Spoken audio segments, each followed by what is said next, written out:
Hey guys, I see a few of you coming in here. You can ask me some questions. Just click on the Q&A.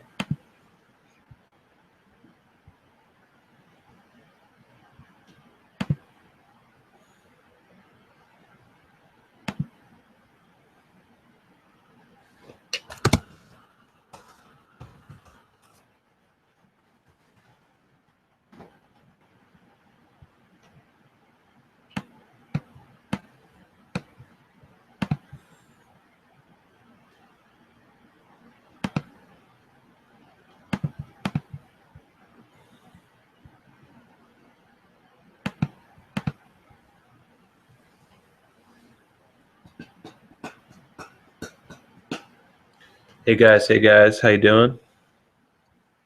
Use the chat if you want to ask me a question, or use the Q&A tool.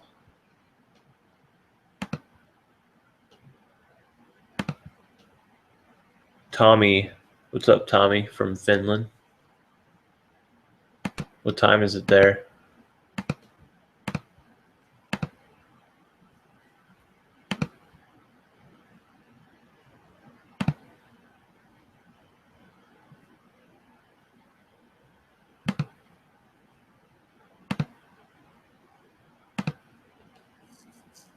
It's like almost 10 here, kind of late.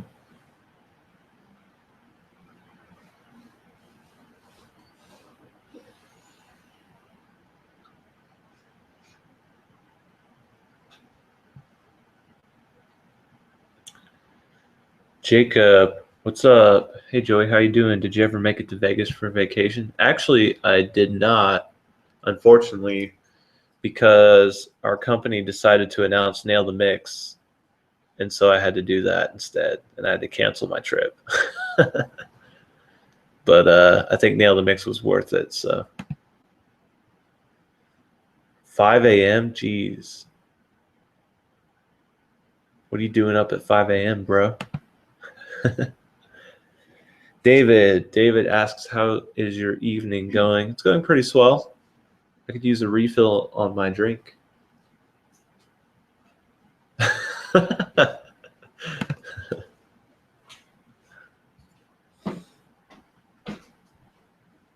And if you're tuning in and you're drinking something, tell me what you're drinking in the chat.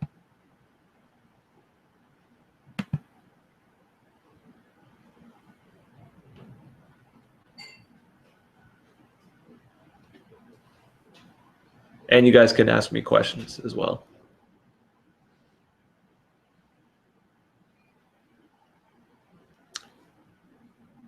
So my name is, what is it?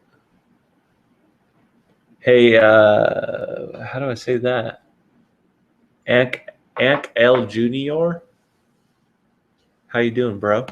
What's up?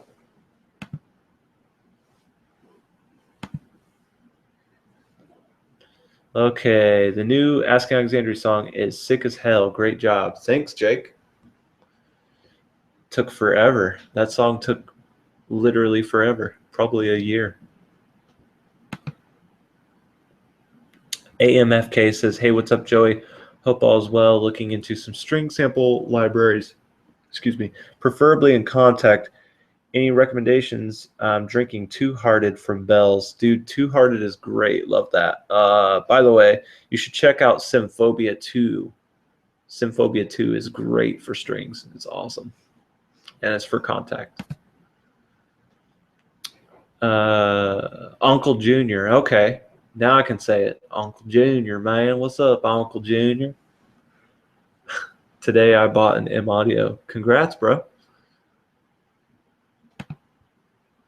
Tommy says, I was just about to go to bed. Then I saw your post on Facebook about this Q&A, and now I have to stay up.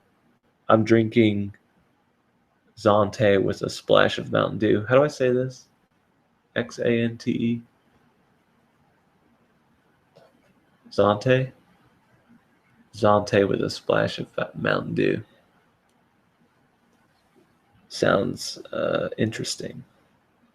I haven't drank Mountain Dew in literally 5 years. David says, what are some recent bands that you've been working with? Asking Alexandria was the last project that I worked on. We finished it up in December, and it comes out in March.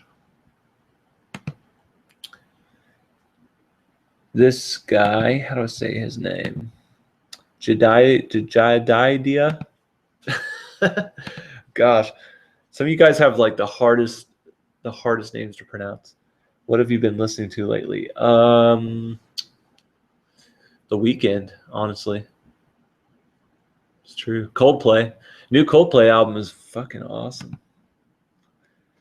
Kula says, hey, I used to play on your Minecraft server, man. I'm Aiden, Gabriel's brother, if you remember me. Yeah, I remember you, man. How are you doing? I want to start a Minecraft server again. That was really fun. It was a lot of work, though. I don't think people realized how much work went into that. I think I spent 60 hours building the server. I actually timed it.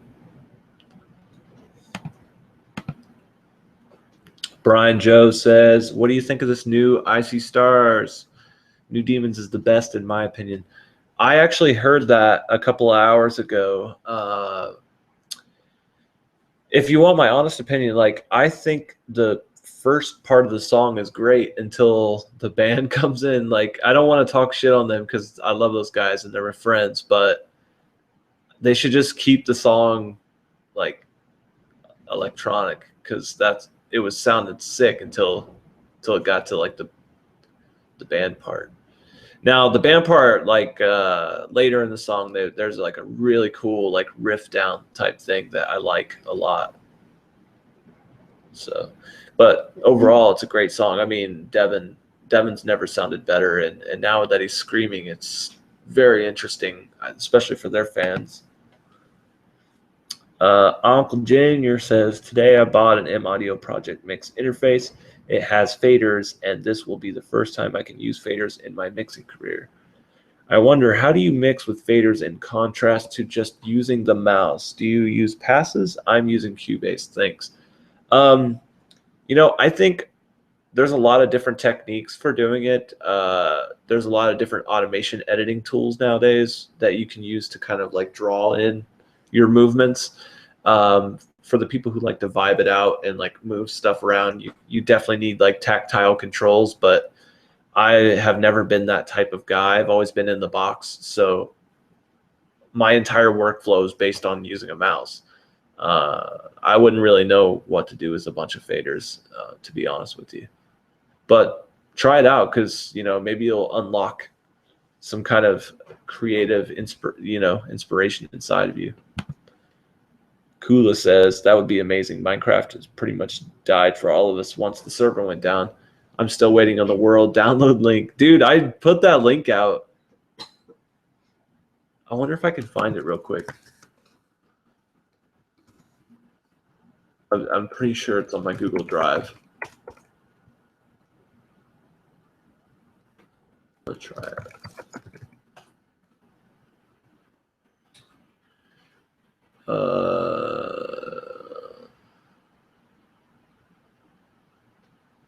Nope. Damn. I'm almost certain I have it somewhere. How can let's see. If you have contact with me on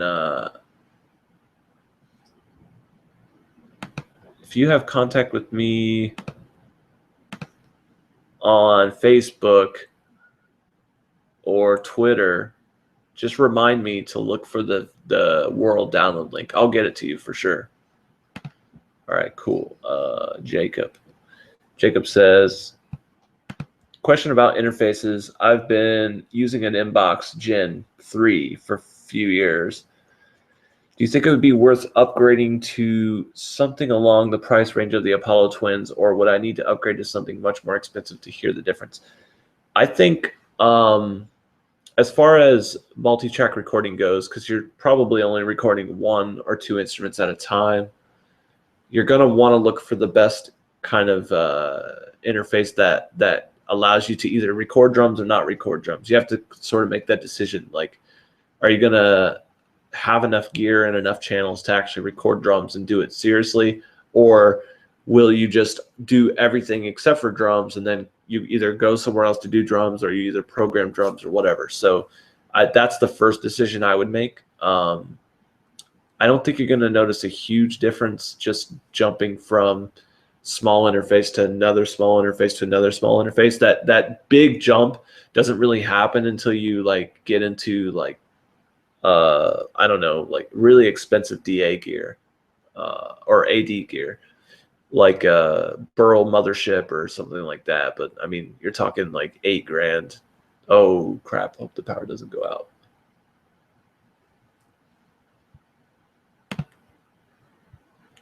All right, the power is going. The power may go out, and I apologize if that happens. Eric says, "Hey Joey, how you doing? Do you like After the Burial? Have we listened to After the Burial? I think I've listened to After the Burial. I don't know.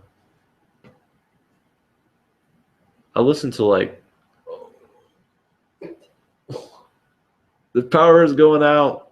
Help me, guys. There's a windstorm in Michigan. Okay, let's see here. All right, what is your opinion of the new Word Alive material? I think it's great to see them come out of their shell. I like their new songs. They've put a lot more, I feel like they've put a lot more time into the actual vocal aspect of it, which is what I felt like was missing before. And I give them props, man. Their new stuff is great. I like it. Let's see here. This question comes from Spellman Music. He says, do you think it's more beneficial for a band to do an EP or a full album for their first release? You know, I think the answer to this question has changed over the years. Now I would say do an EP. Things are changing too fast, and it's going to take you way too long to do a full album. Just do an EP. Jacob says, I have a great one, man. Thanks for the advice. Keep being badass. Thank you, Jacob. I will try to keep being badass. Uncle Junior says, Joey. I love saying your name, Uncle Junior.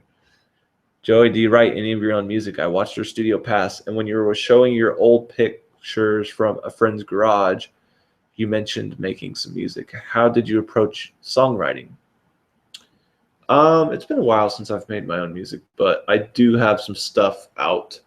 If you want to check it out on iTunes, it's called The Korean Lighthouse. I'll type it into the chat. I don't know if you guys can see the chat, though, because it doesn't look like you can, but just in case. Look up The Korean Lighthouse. That's me. All right. Jerry Allen says, hey, dude. I saw a badass video of Devin Townsend working with Toontrack, and they gave him 2 hours to write and produce a whole song. Would you be willing to throw yourself into a creative time boundary and film it? Yes. I actually was talking to Creative Live about doing this, but we never worked it out. But I wanted to try and produce and record and mix and edit and do the whole process in like 14 hours on one song that I've never heard before. But we never got that to work. I might do that still on my own. James Z Productions says, did you notice how quiet the new Trivium and Lamb of God's new albums are mastered by Brad Blackwood? What do you have to say about that? Because engineers in the metalcore scene tend to have really loud masters. More power to them.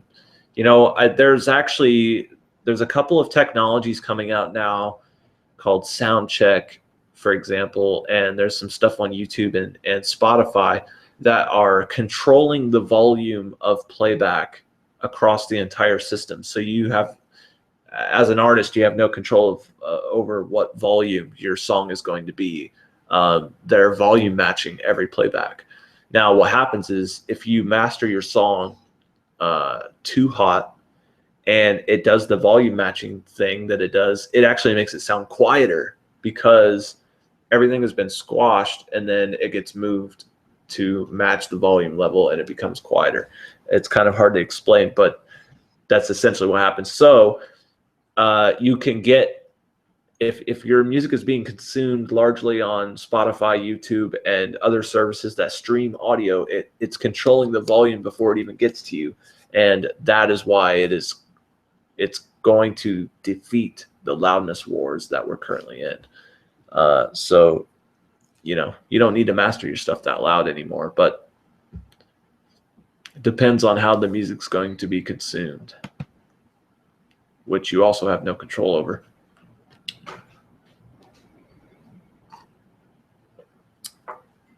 Oh, thanks, Brian. Can I show this to everyone somehow? I don't know. Brian found my album on iTunes. Here it is.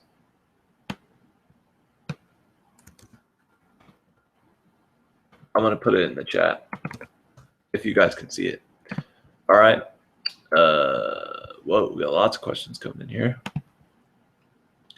Steven says, is Drumforge going to release anything of a more of a pop drum production sound, like One Direction or One Republic?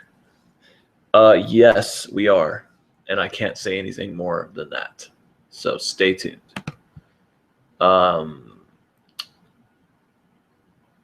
What?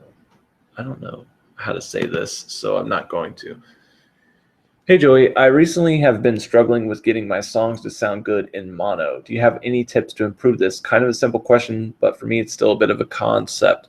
So, you're probably noticing a few things when you put your songs in mono. I bet your guitars disappear. I bet your vocals become either too quiet or too loud. I bet your drums and your bass fight with each other.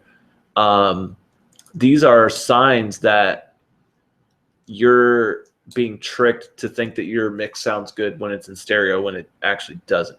I'd spend more time mixing in mono if I were you. Another thing I would do is don't use any stereo widening plugins at first until you kind of got a good grasp on getting your mono and your stereo to be good together. Then you can kind of bust those plugins out. But it really is going to come down to having your levels and your balances done properly and getting your compression right and your EQ right, which are basically the fundamentals of mixing. I mean, you've got volume, EQ, and compression, and panning. So focus on those more. Get your puzzle piece in terms of frequency, get your puzzle piece to fit better, right? Carve out more spots for the vocal to kind of pop in. Make sure you're defining your instruments, but you're not making them fight with each other. And if you're looking for more kind of advice like this, like in terms of mixing, check out our mixing program we have called Nail the Mix. It's at nailthemix.com. That's NAILTHEMIX.com.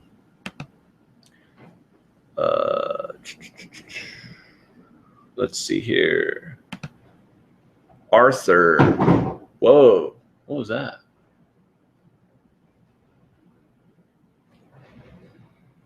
Is there like a tornado? It might be a tornado. Look, let's see if there's a tornado. Arthur says, will Drumforge ever have its own plugin and work without contact? Yes, that's what we're working on right now. Sorry it's taking so long, but it takes a long time to make your own sampler. Rasmus. Whoa. Hopefully I don't get kicked off here. I'm like there's a windstorm here. Maybe even a tornado. I don't know. Rasmus says, how would you generally set up your EQ on screams? I'm having a really hard time mixing screaming vocals at the moment. Any other tips on mixing screams in general would be great. Sorry for my bad English. I am Swedish and it is late. Well, hello from America. I love Sweden. I wish I could visit sometime soon. First thing I'd say about screams is you got to know what kind of technique your screamer is using, because there's different types of screaming techniques that you can do that require you as a mixing engineer or as a producer to mix it differently. So, I mean, shameless plug, but check out my plugin called Gain Reduction. You can go to gainreduction.com. It's perfect for screaming, all types of screams, quiet screams, loud screams, dynamic screams. That's going to help you a lot. Now, for the EQ, you probably want to be careful with the 4K range. Somewhere in there, you're going to get your harsh frequencies. And on a lot of screamers, you'll probably notice a little bit of boxiness around the 500 to 700 hertz range. So I like to take a little bit out somewhere in the 400 to 500 range and add a little bit in the 8K range. That seems to, clear up a lot of muddiness and add some clarity. Let's see here. This question comes from P. Prod. It says, hi, Joey. How do you deal with room sounds when using the AL expansion pack for DrumForge? I always feel a lack of room sounds. Thank you. Those faders on each drum give you the control over the volume of the room. Now, you can push those pretty far, and I think, I don't know exactly what your problem is, because I feel like you can push them too far very easily. So it's just a matter of getting them to sort of work together and putting in just the right amount. However, if you're saying that there's a lack of room, I'm confused, because there's definitely not a lack of room sound in those drum samples. Maybe you need to mess with your contact routing a little bit to get the faders to go the right place, potentially. Contact routing is kind of confusing, and I think we probably need to make a video about it, because it's hard to explain. Let's see here. James says, questions about finality. I noticed that you didn't really mention, nor did the videos demonstrate how it performs on the master bus. As a limiter, is finality designed to be used as the last plugin in mastering? I have heard that it doesn't have ISP detect. No, finality was not designed to be a mixed bus limiter. You can use it as a mixed bus limiter, especially for quick mastering, but it was designed to be an instrument/mix limiter, or a bus limiter. AMFK says, how much do you vary velocity in program symbols, specifically with your samples? I'm interested in how much time you spend on trying to humanize the drums. I'm looking to be efficient. I always approach the drum programming from a songwriting point of view, so I would copy and paste parts and then modify them. So I would do all of my velocitizing on the part. Let's say verse 1. Copy verse 1 to verse 2. It has all that velocitization in there. Now make your tweaks. And that prevents you from having to do it twice. And I do spend a lot of time. I think some of the older albums, probably around 2 weeks on drums alone. So it takes a long time to get it right. You got to really look at every single hit that goes into the song. Let's see here.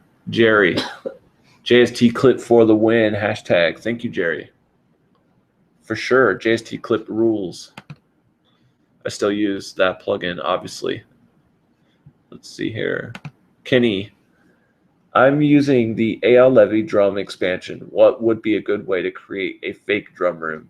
Would I even have to, or are the room sounds included on the faders labeled verb?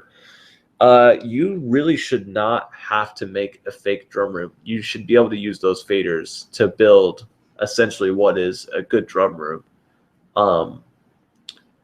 I think that also, if you're trying to get a bigger sound than what you're able to achieve with the sampler alone. You should take your direct sounds, route them to their own output, and then do a send to a reverb. And I would use a digital reverb, not a modeled reverb, not a room reverb, not an impulse reverb, a digital reverb, because that's typically what you hear on most productions. The idea of creating a virtual drum room is a cool idea, but it doesn't always sound that great. Not in my experience. Uncle Junior, when you mix, do you always start with fader balance and panning first, and then apply plugins? What happens next? Oh, power's going out. Oh, are we still live? I think. Does the internet still work?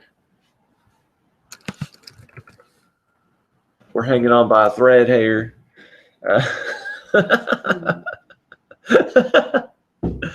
Uncle Junior, when you mix, do you always start with fader balance and panning first and then apply plugins? What happens next? Do you bring elements to the final sound one by one, or do you build them simultaneously?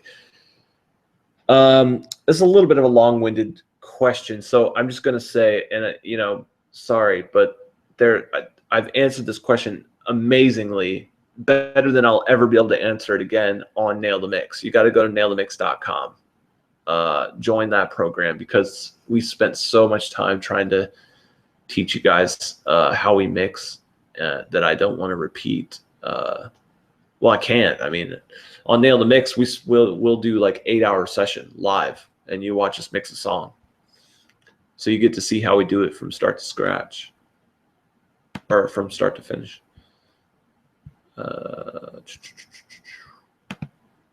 Jeremy Klein.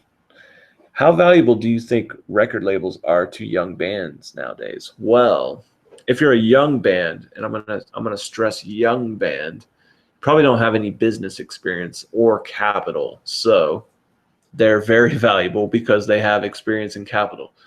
If you are a band, you know what you're doing, you know how to push your stuff, you have an audience, you have a fan base, you have capital, you know how to work social media, you know how to distribute your own music, then you don't need a label anymore. Not these days. But if you're a young band, stress young band, you probably need all that stuff because you don't know what you're doing. Kenny says, hey Joey, I bought Gain Reduction and Tone Forge Ben Bruce, and they are amazing. So thank you for making it easier to make music. But I was wondering, when you showed us how to use Tone Forge on the new Asking Alexandria, did you use that on the bass as well? I did not. I'm kind of messing around with my own bass plugin right now. I've been developing it for a while, and that's going to come out soon. And I think we're going to keep it called Tone Forge and then just give it like a unique name. I don't think we're going to call it Bass Forge, but we'll see. Just keep your eyes open on that. Okay, Tommy says, I just love that redneck accent you do. Well, thank you, Tommy. I come from Indiana.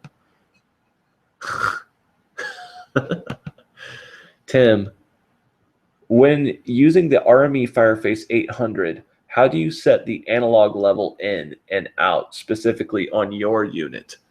I think I'm at +4. Wait. Yeah, I think I'm at +4 on the input and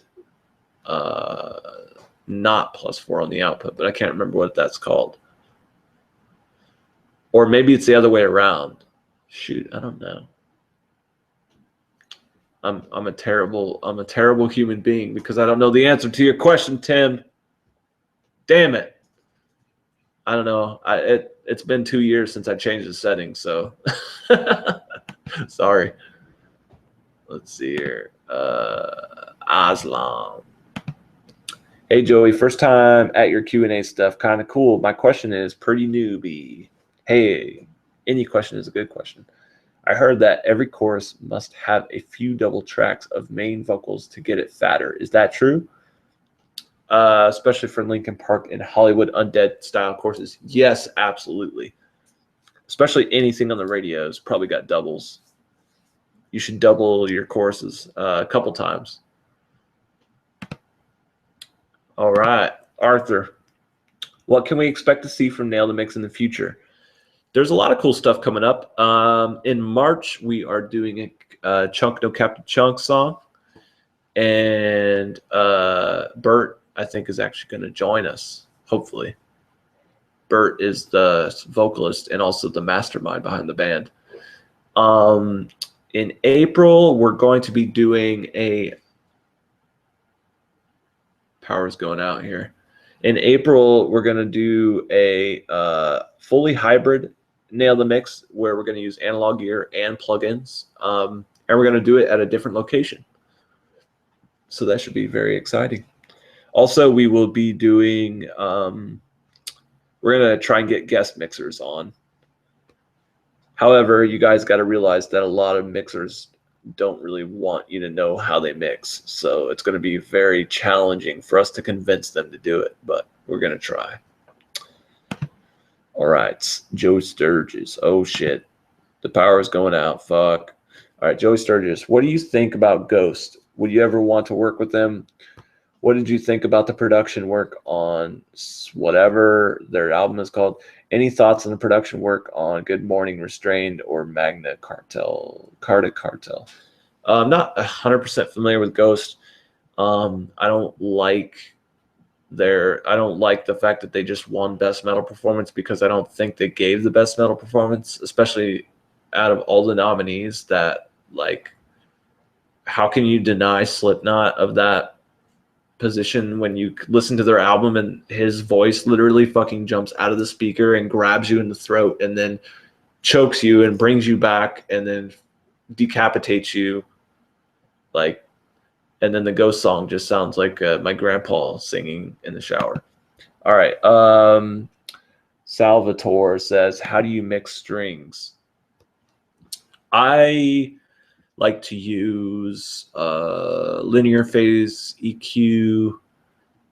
I like to add distortion to my strings, which is kind of unusual, but my mixes are so dense, it's like a wall of sound. So to get anything to pop out, you gotta kind of saturate it.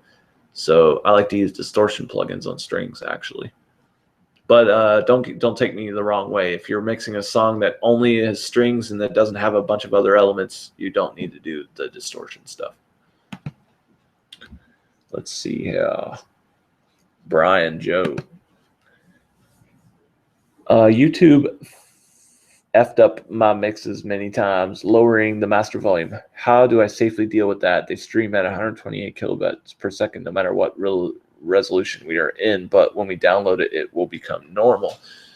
There's actually a guide that I think YouTube wrote for you to understand what sound check does. I think they call it something else. Hold on, let me look it up. YouTube audio normalization.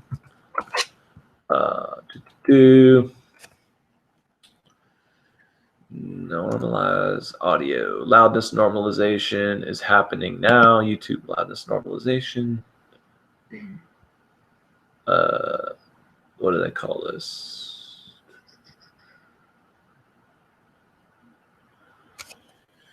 R128 is the internationally agreed standard method for measuring loudness, measured in LUFS, and we're pretty sure that YouTube is not using it at this point. Okay. Quieter songs are being boosted. It doesn't cause clipping. Just try to do some research. I don't want to waste a bunch of time here, but essentially what's happening is that there's loudness normalization being applied to every playback.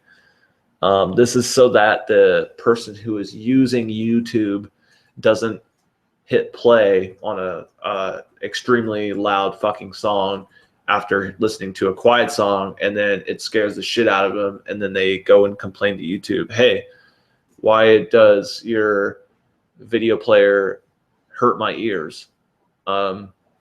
So you need to see how they're measuring loudness, and you need to see what their specs are. Unfortunately, I don't know them like right off the back of my head here. All right, this is the most important question of the entire night. Spellman Music asks Nickelback or Creed? Nickelback or Creed? I'd choose Nickelback all day long. Fuck Creed, man. I'm just joking. Scott Stapp, let's work together. All right. It's like a horror movie with all that power out stuff. Joey, be careful. I know. I don't know what's going on here. I need a backup generator.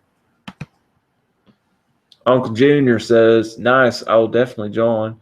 I record a lot of home setup stuff using sample drums and amp sims and bass DI. Do you have any advice for people who deal with poor sounding material that doesn't work and glue as well as stuff recorded in a studio environment? I think you'd be shocked to know that when you get into a $2,000 a day studio, it doesn't actually sound that much better than just recording with decent gear.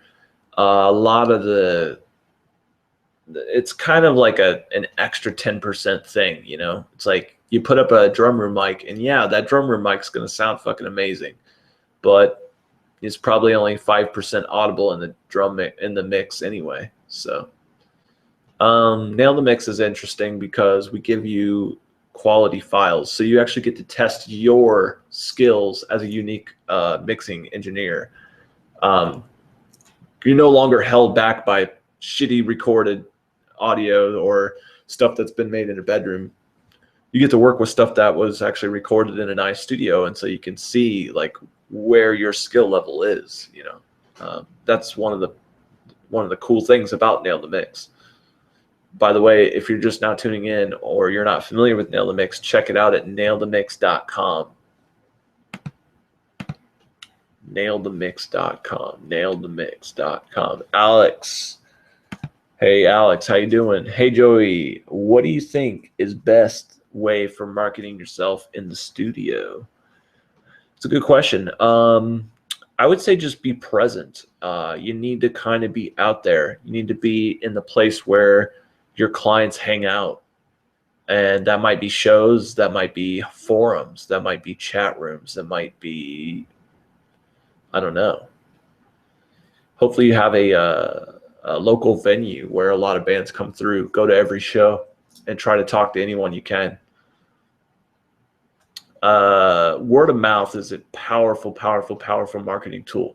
So if you can focus on your product being you as a service provider, right? Your product is that you're a good mixer, or you're a good producer, or you're a good recording guy. That's your product. You focus on having a really good product, like high quality, like being the best mixer you can be, always satisfying the client, never arguing, customers always right, doing everything on time, making every deadline, answering emails on time, you know, all these things that go into having a high quality product. If you focus on that enough, word of mouth will get out. Everyone will want to work with you. That's how I started. Alex Q says, have you ever offered to produce a band you really liked, but the band chose to work with another producer despite you making a better budget offer? Good question. I will just say, yes, that has happened. Ultimately, though, the band deserves to choose who will work on their art because it is their art, not mine. And my YouTube froze, so hopefully you guys are still seeing me and hearing me. All right, Asian Zaparov says AAX or VST and why? Makes no difference. The answer is it makes no difference. They're the same thing. Sound-wise, they are the same thing sound-wise. All right, James says, what are some general ways for a new band to get noticed by record labels, given that the music is great? Doesn't have to be huge labels. What are some general ways for a new band to get noticed by record labels? Make some noise, man. Get some fans. Get people to like your page. Get people to watch your videos. If you put out a video and you get 5,000 views, that's not impressive to a record label. Put out a video and get 100,000 views. Now you got something. So get fans that do stuff. And you probably need to play shows to get fans. Jedediah. Jedediah. Since you spend a large amount of time mixing on a computer, what size screen do you have? Single or dual monitors? I like a single monitor. I did dual monitors earlier in my career and found myself only looking at one monitor most of the time. And then I would like look over here and then go back here.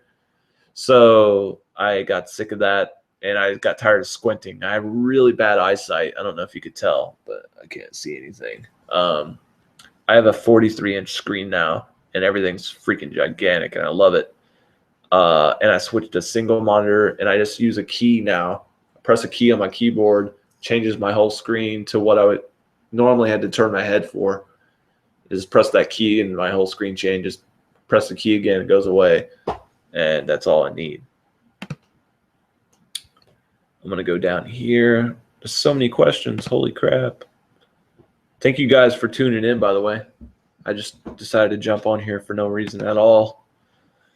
Alex, when are you trying to get out like a when you are trying to get out like a producer, mixer, or mastering engineer, what are the best ways in terms of marketing?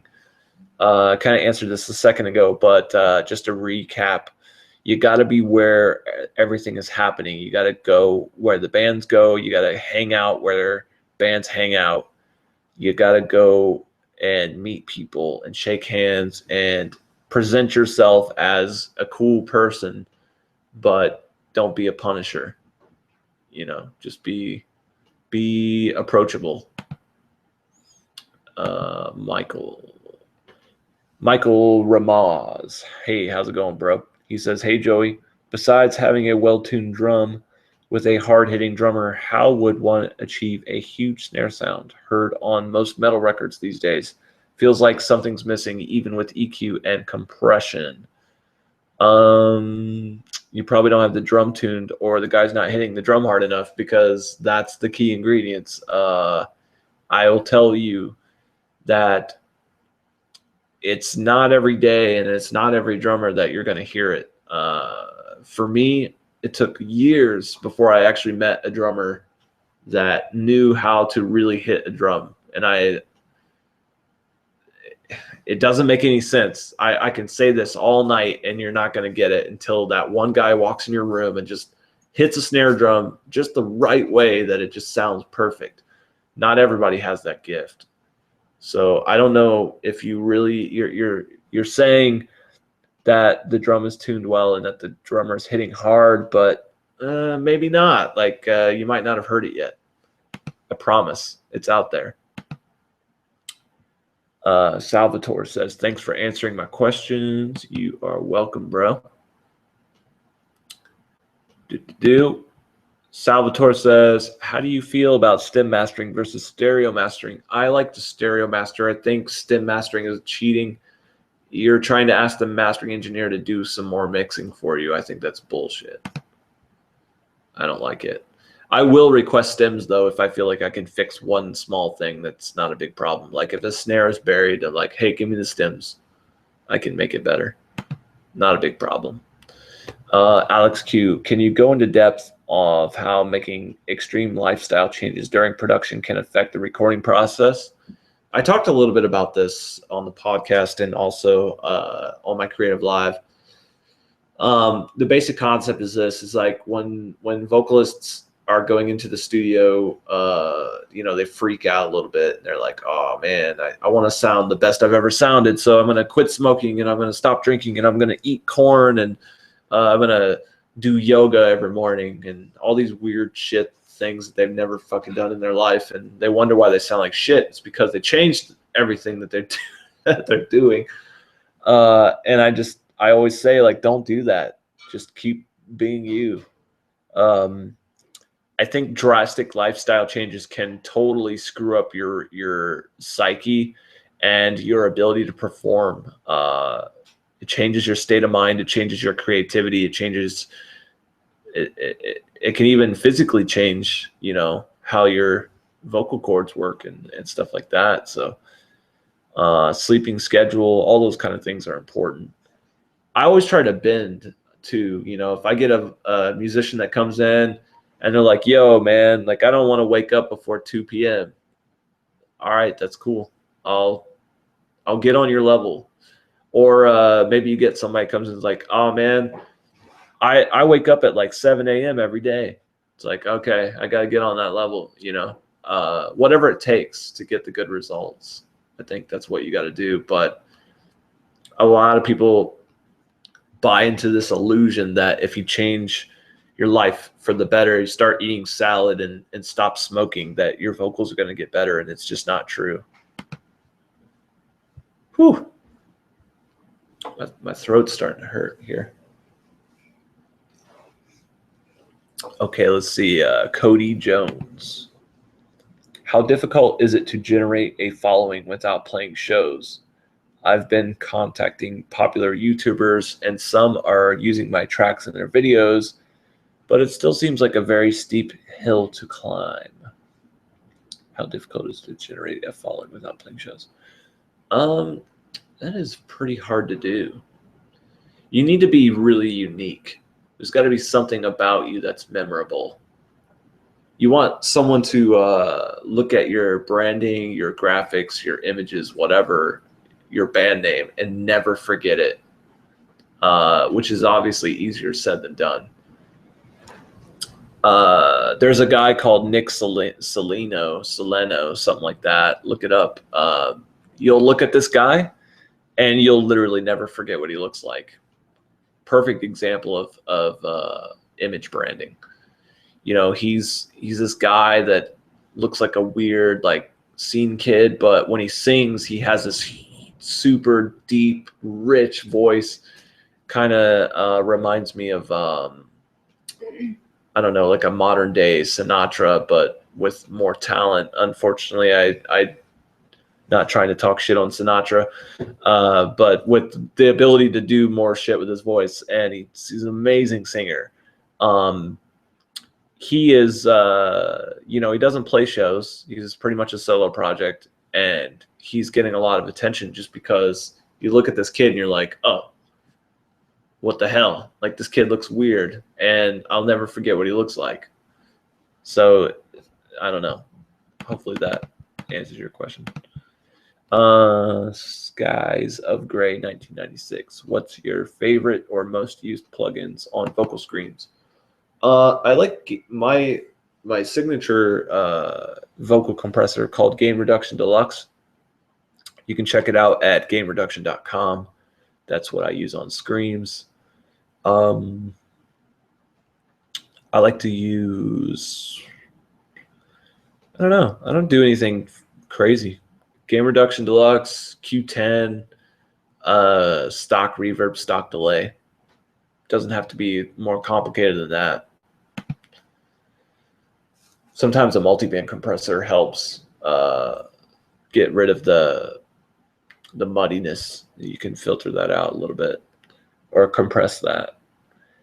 Let me see here. We got 72 people. It's pretty cool.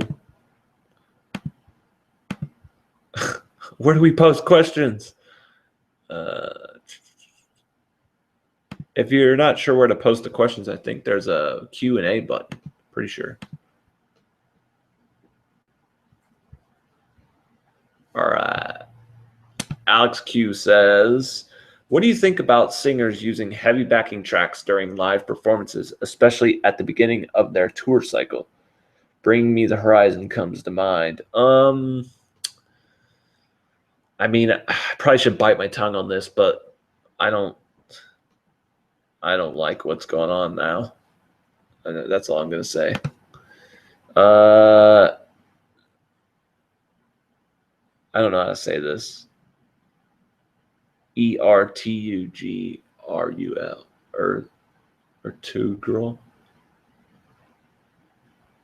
Sorry, guys. Your foreign names jack me up. I don't know how to say this stuff.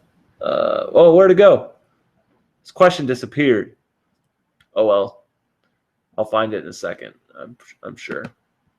Terabright, what's up? DJ, I think that's probably who is logged in there. What's your reason for sticking with Cubase 6.5 and not upgrading? Well, DJ, I freaking hate the new mixer. They changed it, and I don't like how it works now. I don't know. I'm an old school guy. If it ain't broke, don't fix it. I like Cubase 6.5. It fits into my workflow really nicely. I get things done really quick. I never have any problems with it. It doesn't crash. It's stable. For me, I'm used to it, and it works really good. So I kind of hate when people change stuff that works fine. It's like Microsoft. They always have to come up with a new version of Windows because it's like their main product. But Windows 7 was perfect. Like, you don't need to.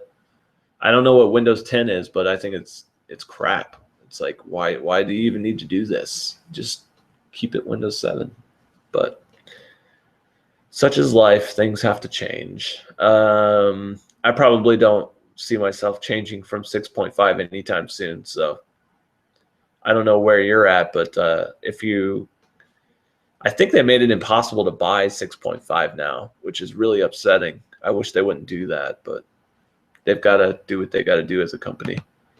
Love your work, by the way, DJ, and I'm so glad that we've been able to collaborate on all those different things, and hopefully we can continue to collaborate because I love working with you guys. It's pretty awesome. All right. Asian Aslan, I think that's what that says. How do I make a nice catchy intro to a song? Some songs start with a chorus or a verse, some with a guitar riff. How do I make the right choice? I don't know how to answer this one. Yeah, sometimes I like to start with the chorus. Sometimes I like to start with the guitar riff. I don't know how you define catchy either. It's like a lot of people try to say, if you hear it once and you never forget it, then it's catchy. But I don't know if that's the perfect way to describe catchy. I would just say, for me, the thing that I always put through my head is to have the highest possible standards. Just pretend that everything sucks. Like, every album that's ever come out is just awful. Everything that the artist does is just terrible. Every riff and every vocal part, it's all garbage. And when you do that, you'll try to improve every little nook and cranny until you get something that's better. That's always worked for me. And I'll do what I call the boring test, which is like, listen to the song and just like be bored out of your mind. Like, no, this is so boring. I hate this song. I hate this part.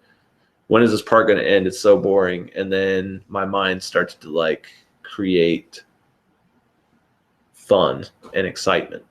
And then those become my suggestions. I don't know if that works for everybody, but that's how my brain works. It works for me. Let's see here. Uh-oh, power's going out. Oh shit. Hanging on by a thread here. I'm surprised the internet hasn't gone down. Like, that would be like the first thing to go. Salvatore asks, what is DAW Forge? That's not a real thing. Kids just make that shit up on the internet. Alex Q, what artist outside of the metal scene would you really enjoy producing? Oh man, great question. Who would I fit with? Who do you think I'd fit with? What the fuck is that? The wind is like blowing stuff into my house. Trying to think, like, I don't know, Shinedown? It would be sick if I worked with Shinedown. Shinedown's awesome. Tool, how about that? Let's work with Tool. Mystical Fanfare says, hey Joey, hello, how you doing? Thank you for saying hi from Indonesia, the Prince of Darkness. Or two girl I don't know how you're saying name. What is the benefit of recording guitars with a DI box? Is it increasing the sound quality? You can call my name R2, by the way. Awesome. Thank you for telling me how to say your name, R2. Well, if you are plugging your guitar into your audio interface, you need to have a DI box because it converts it from line level to preamp mic line level, which is different than guitar line level. Now there's two types of DI boxes. You've got passive and you got active. Active DI boxes require either a 9-volt or a phantom power to be turned on, and the passive does not. They have different sounds. You got to just try them both and see what you like. It's important though, because you got to do that line level switch. It does help with the sound quality, and anything that you would be running it into would be expecting it to be at that signal level. So, for example, if you're using an amp sim, you got to go through a DI box before you use an amp sim. Mystical Fanfare asks, hey Joey, how do you keep the transient, especially the snare, while mastering? You can use a transient designer on the master bus. I know a lot of people probably haven't tried that, but I do it very successfully. The other thing is to not over compress your drums. A lot of people do that, and you got to be careful with compression on drums. You can go overboard really quickly. I say the other way to preserve it is to use a really good limiter for mastering that has an advanced algorithm that knows to look out for transients and to keep them intact. One that I use is Ozone Advanced from Isotope.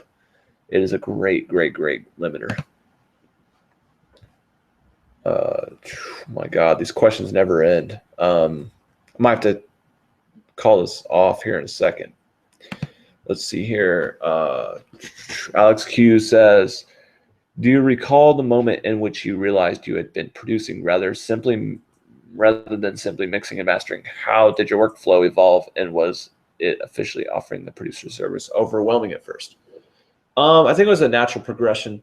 Kind of just fell into it, honestly. Like when I started recording, I wasn't trying to be a producer, so I'd have bands all around me, and they would be recording their parts, and then they would like get into an argument or a discussion about the part, and most of the time they would not be able to like resolve it. And so I would just be like, well, why don't you just try this? And they'd be like, oh, that's a great idea. So, you know, a couple 100 times of that, and you start to figure out like, oh, I'm actually kind of a producer in a way. But yeah, you know, I think when people want your opinion is when you really become a producer. And that takes a while for that to happen. Salvatore says, I want to create headroom for a mastering engineer. I'm currently clipping at 6 dB. I hope you mean you're currently peaking at negative 6 dB. Can I lower my master fader? And oh my gosh. Can I lower my master fader and that will create headroom, or individual tracks? Just lower the master fader. It'll be fine. 6 dB of headroom is a lot, by the way, so don't feel bad. That's good. Dave Stevens. When the band started to stay in your place, how much do you see improve your sound and workflow? Sorry if I wrote it wrong.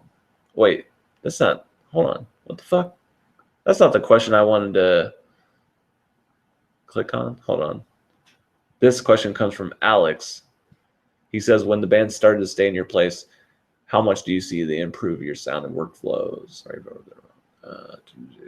Okay, so yeah, when the bands stay in the house, it's great for working because you don't have to go get them. They don't have to show up or be late. They don't get lost in traffic. They don't wander off somewhere and do something else and then don't show up the next day. You got to have them in the workplace. That really helps with the workflow a lot, especially when you work with more and more bands and they get crazier and crazier, and they party a lot and stuff. Now, let me find this Dave Stevens question. Will you bring Terry Coughlin on the podcast, please? No, I will not. All right, let's see.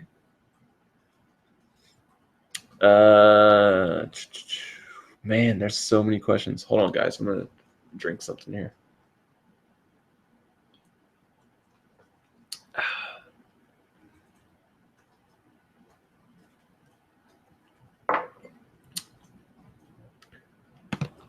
Dragon Force plus Joey Sturgis equals win. Please produce Dragon Force. Actually, that's a good, yeah, that'd be a good fit, I think. I think I would do an amazing job on a Dragon Force album. I'd make it freaking epic as hell.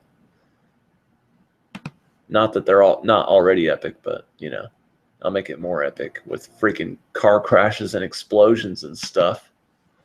All right, Evan says, finally made it into the chat. Anyways, I think Bring Me the Horizon was mentioned in one of the questions. How would you feel to work with a band like them? I don't think Bring Me would hire me because they're kind of into that whole, like, they always go for, like, a more natural vibe, not like a hyper-polished type thing that I usually do. And I also heard that their newest album was completely produced by them. They didn't even hire a producer, so I don't think they even need one anymore.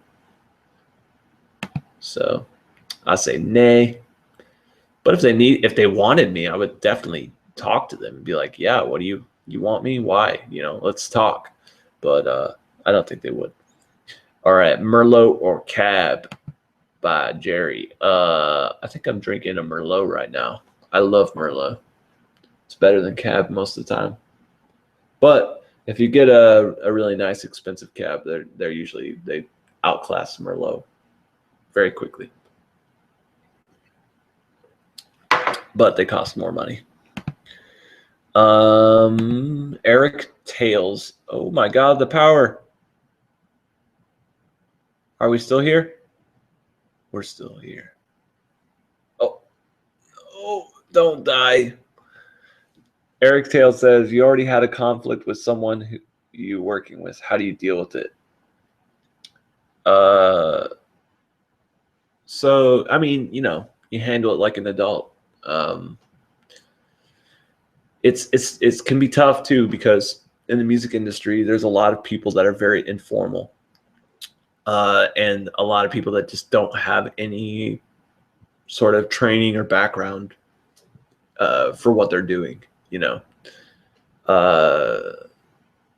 So it can be difficult. Always try to just be level-headed and just try to be fair.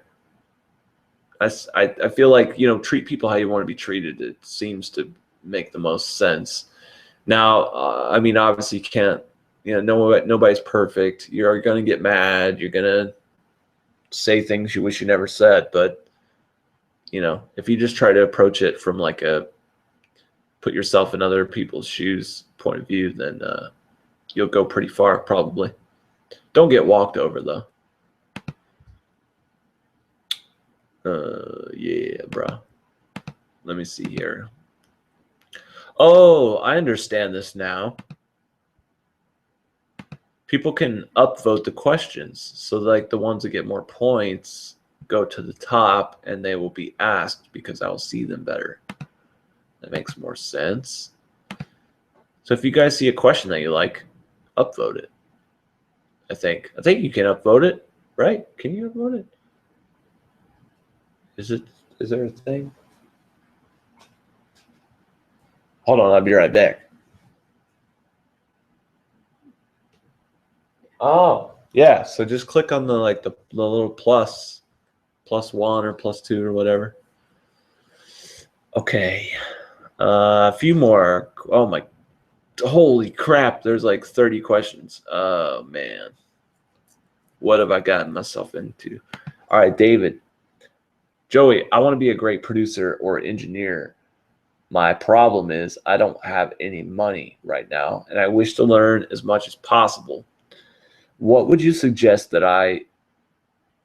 what would you suggest for me? I am frustrated with my mixes. I have little support from anyone. I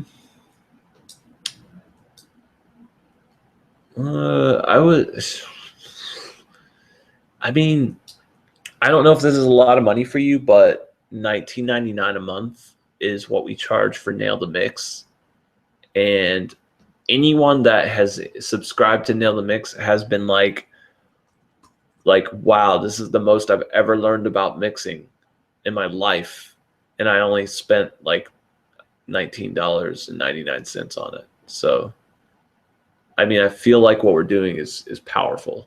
And I'm not just trying to like sell you on it. Like, if you're not convinced, it's fine. You don't join. But this is what people are telling us every day. They're like going out of their way to tell us that this is changing their life, and it's awesome. So you should check it out. It's at nailthemix.com, and you can watch us mix a song from the ground up, and you can see what we do. So, and we definitely try to show you. We don't just do it in front of you. We actually show you what we're doing. So it's good. Joshua Palmer says, in Nail the Mix preview videos, I noticed that Joel uses L1 a lot to increase the track volume, in addition to compressing the signal. Wouldn't this make the master bus more prone to clipping if a lot of tracks are increasing in volume via the makeup gain in the plugins? Yes, unless you adjust the trim on the master bus, which is perfectly valid to do. You can do it, and it does not degrade the audio at all. All right. Kenny Wooten says, can we do an occasional mix crit post where we crit each other's stuff in the group? I desperately need some crits and reliable people, but I do not wish to turn it into an advertisement post in your group, which is why I don't want to break the rule. Kenny, we are about to launch a service for mix critting, and I can't tell you anything about it right now. I'm sorry, but I can tell you that it's coming, and you should just keep an eye out. If you're in the Joey Sturgis forum group on Facebook, you'll definitely hear about it. So just stay tuned. We're going to have a mix crit thing. It's going to be really cool. So don't worry. It's coming. It's coming. All right. Eric Tales asks, what is the thing that instantly gets your attention in a song? Vocals, guitars? I'd say mostly vocals. Yeah, like vocals for sure. And hooks, hooks are very powerful. It's like the vocals of an instrument, for example. Like a guitar plays a certain melody line, and that's like its vocals. So the hooks and the melodies. If you don't have good vocals, by the way, you don't have a good song. You should always think that. All right. R2, he says, in which format do you deliver your final products to the artist or the record label when you're mastering? Also, I wonder, do you do different mastering for YouTube and iTunes? I don't do that yet. I feel like that's going to be requested pretty soon because the platforms are changing a lot. iTunes has their own requirements. YouTube has their own requirements, blah, blah, blah. And some mastering engineers get really advanced and do their own MP3 conversions because they want to optimize the bin selection, which can make it sound better. It's a lot of work for a little bit of quality. But the way I deliver the master to the label is by creating what's called a DDP master. And if you need to know more about that, you should check out Sonorous DDP Creator. It doesn't do anything with the audio. It's only about delivery. It's about putting the master together, writing in the contents, delivering it to the label. It does all that stuff. It doesn't do anything with audio at all. It doesn't change the sound or anything. It's just about delivery. And sample rate and bit depth is 44.1 16-bit. But I record at 44.1 24-bit. I know a lot of people record at 48 24-bit, but I don't like to work in 48 because the sound of it changes when you dither down. So I like to hear what I'm going to get.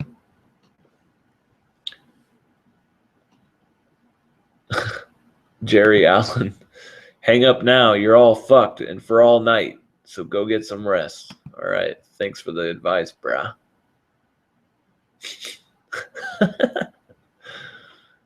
What, you got something in here? I see you in there. I'm going to search for your name. No, you're not in there. Let's see. I'm refreshing questions. All right, let's see now. We got a question here from Dave Stevens, and he asks, will you ever work with Broken Side and return them to their former glory? I'm looking, wait, let's see a picture here. Dude, Broken Side is, I don't know about those colors. Their former glory. Their former, no. How about that? That's great. Mystical Fanfare says, I really love your strings and synth sounds on the old Attack Attack albums. So big, but also atmospheric. What are you using for those? I think back then we were using a combination of a few things. I think we had Edirol Orchestra for the strings and synths. We were using Vanguard. So check that out. It's by ReFX. All right. Couple more here.